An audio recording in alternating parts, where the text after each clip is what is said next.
Chapter 11. Wedge Antilles smiled when Admiral Akbar nodded. I think you'll see, sir, that the squadron is coming along quite well. The Mon Calamari looked up from the datapad on his desk. Your performance figures and exercise scores are commendable. Your people are better than some operational line units. Thank you, sir. Their level of discipline is not that of line units, however, Admiral. Wedge looked over at General Salm. The irritation in his voice matched the sour expression on the small man's face. Having come up through the ranks of Y-wing pilots, Sam had not been pleased when the rogues staged a training attack on a full wing of Y-wing bombers. Though he had approved the exercise and had flown lead in one of the squadrons, he clearly had not expected things to go so badly for his trainees.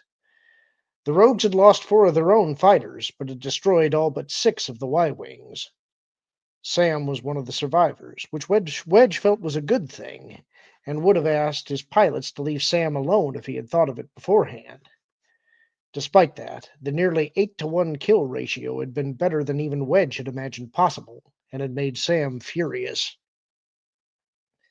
I appreciate the General's assessment of my squadron, but these are elite pilots. I think making allowances for their high spirits promotes high morale. Wedge lifted his chin. My people have a lot to live up to. Right now, Sam sniffed, they're living down to the squadron name. Begging your pardon, General, I think you're judging Rogue Squadron too harshly. It's because we made your Guardian, Warden, and Champion squadrons look as if they were lame, sick, and dying. The fighter pilot looked at Akbar. Sir, there have been no incidents, aside from the exercise in which General Sam was a willing participant, in which Rogue Squadron has done anything untoward. The Mon Cal military leader set the datapad down. I think General Sam has legitimate concerns about modified computer code being downloaded into his Y-Wing's computers. I understand it painted your squadron crest on their primary monitor after they were shot down by your people. Sam's eyes blazed, and Wedge fought to keep a smile off his face. Gavin Darklighter had created the crest, and with Zrai's help had linked a digitized image of it into the startup and communications packages in the squadron. The crest, which featured a 12-pointed red star with the Alliance crest in blue at the center, had an X-wing at each point of the star.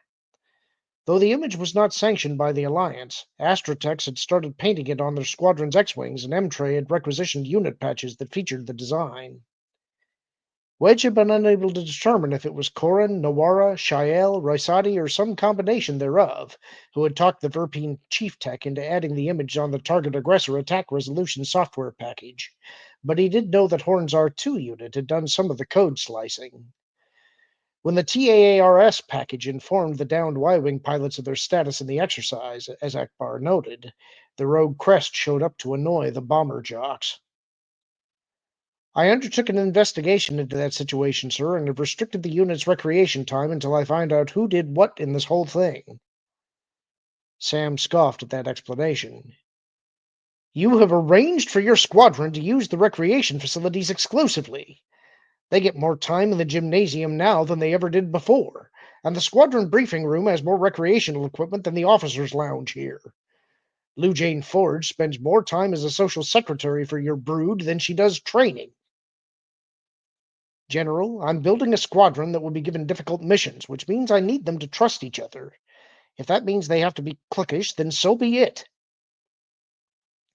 Akbar rose from his chair and walked over to where a blue globe of water hung suspended in a repulsor lift cage.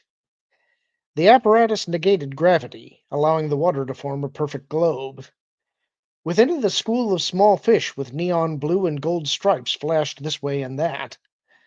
The Mon Cal studied it for a moment, then inclined his head towards Sam. It does not strike me, General, that your earlier complaints about the TAR's tampering involved how Rogue Squadron spends its recreational time. No, sir, but all of this is indicative of the difficulties the rogues are creating. I have 3 squadrons of bombers training here, as well as 2 other fighter squadrons. The morale of my troops suffers as the rogues get rewarded for ignoring operational rules. Akbar gave Sam a wall-eyed stare. Your specific complaint about TARS? Sam's brown eyes smoldered. Rogue Squadron's ability to alter top-secret and proprietary software packages has serious security ramifications, especially with Tycho Selchu serving as the executive officer of that unit. Wedge's jaw dropped. Admiral, Tycho has nothing to do with this incident, in the first place, and second, Tycho has done nothing to show himself to be a risk. Akbar clasped his hands together at his back. I agree to both of your points, but you would acknowledge that General Salm's concerns are valid.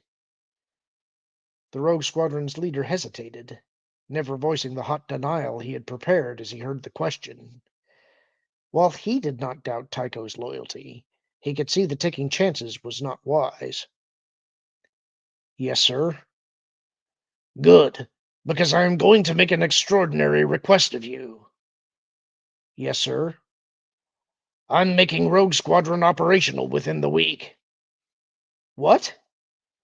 Wedge felt as if he'd been snared by a Stockley stun net. It's only been a month since the roster was finalized, sir. Advanced training takes 6 months normally, 4 if it's rushed. We're not ready. Akbar returned to his desk and tapped the datapad. That is not what your numbers suggest. Admiral, you know there is more than just numbers to a unit. My people are good pilots, but they're still green. I need more time. Sam folded his arms. Rogue Squadron has gone into battle before with less training. Yes, and I lost a lot of good men and women because of it. He opened his arms and appealed to Akbar. Admiral, I'm not even running the hyperjump exercises with these pilots. Ah, but I thought all the pilots were pre-screened for being astronav capable. They are, but Wedge was going to protest that Gavin Darklighter needed more work with astronavigation, but Lou Jane had been tutoring him and reported Gavin was a natural. Just like his cousin. Damn it, I don't like this. I would still prefer having time to take them through more drills. We would all like that luxury, Commander, but we don't have it. Sam frowned. I'm taking my Y-wings, the wing you so neatly chewed up, operational in 2 weeks. Wedge fell silent. My people are far closer to battle-ready than Sam's.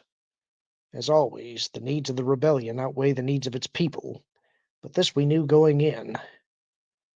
Admiral, can I at least run some astronav exercises to get my people working together when they come out of hyperspace?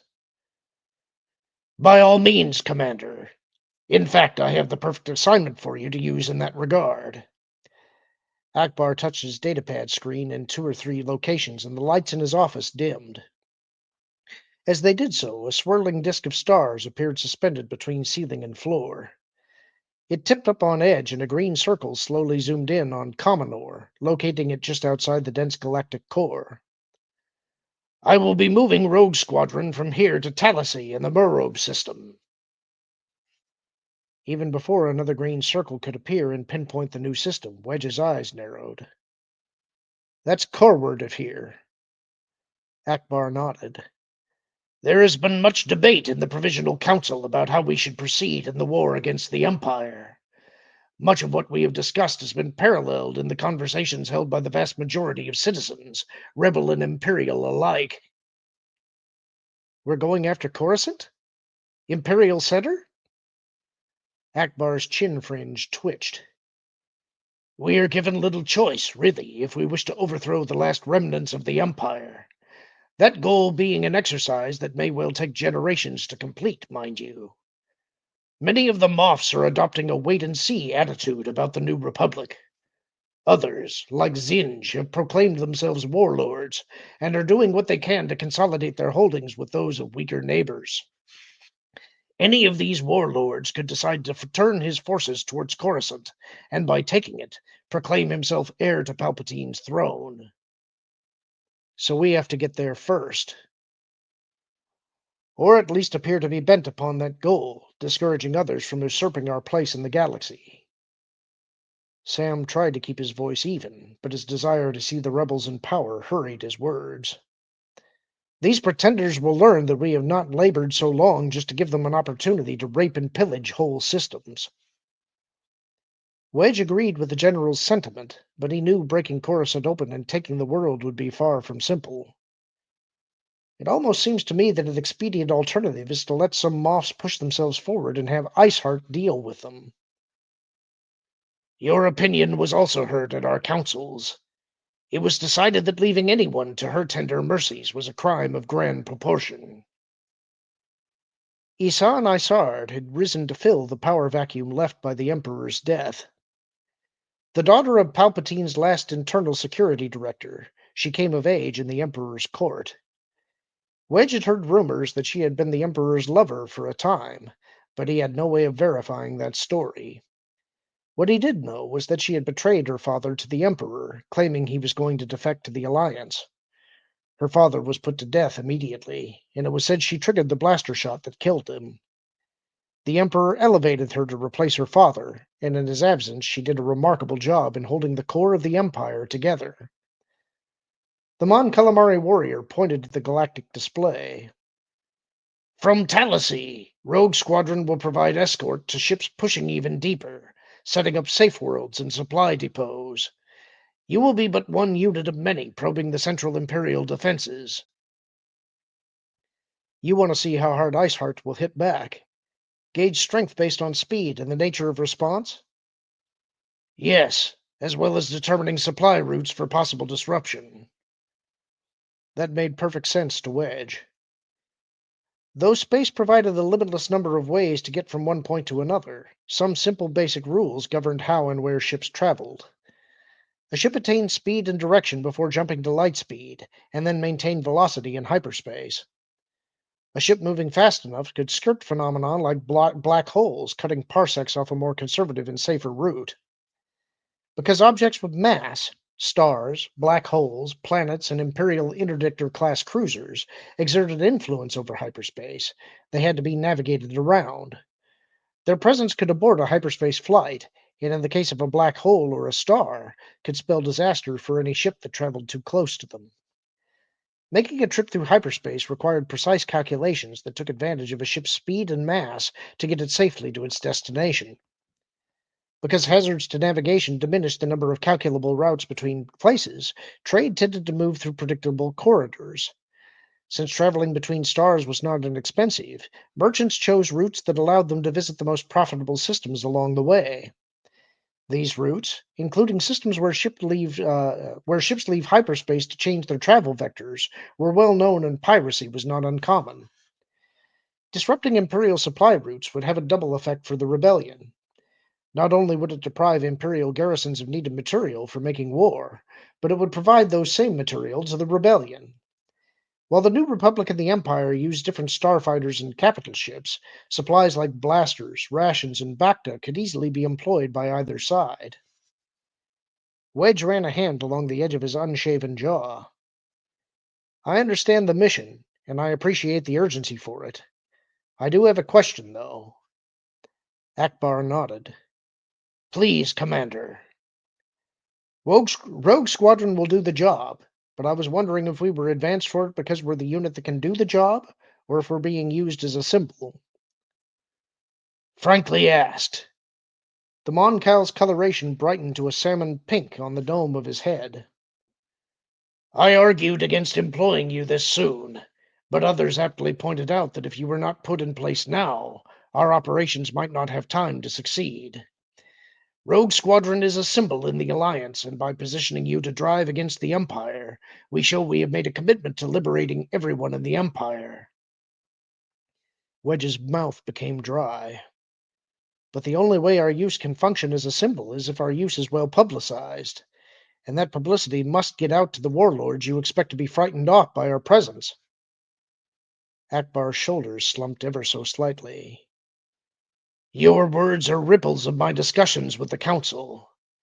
Borst failure is quite persuasive, and he has Mon Mothma's ear in many things. Wedge looked at Sam. And you're worried about Tycho being a security risk. Tycho Selchu did not risk his life to get the Alliance the location of the second Death Star. No, he only risked his life to destroy that Death Star. Akbar stepped between his subordinates. Please, gentlemen, if I want petty bickering, I can go to more council meetings. It is important for you to air your grievances, but I will not have you fight and refight the same battles over and over again. Sorry, sir. My apologies, General. Accepted, Commander. I beg your pardon, Admiral. Akbar nodded slowly. Commander Antilles, in an effort to minimize damage done by the public profile being given your mission, we will keep your destination secret. This means your pilots will not know where they will be stationed, and they will only be told that they are going on an extended training exercise. Logistics and Supply Corps staffers have prepared lists of equipment that cover anything your unit might not carry with it on the trip. We have an Imperial shuttle that Captain Selchu will use to bring supplies on your journey. Nav data will be fed out to my pilots prior to each jump? Exactly. You should give your flight leaders numerous routes for which they will compute navigation solutions. Then you choose the appropriate one and have it communicated to your squadron at each change of course. The Moncal pointed at the representation of Talasy on the display, and it zoomed in. The Morobe system is a red-yellow binary, and Talasy is the fourth planet in orbit about the yellow primary. The world is cool and moist with indigenous insect and reptilian life. There are mammals there as well, feral descendants of the animals brought in for an early farming colony. Your base is on the largest of the island continents. The atmosphere is thick, fog is common, but the world is safe.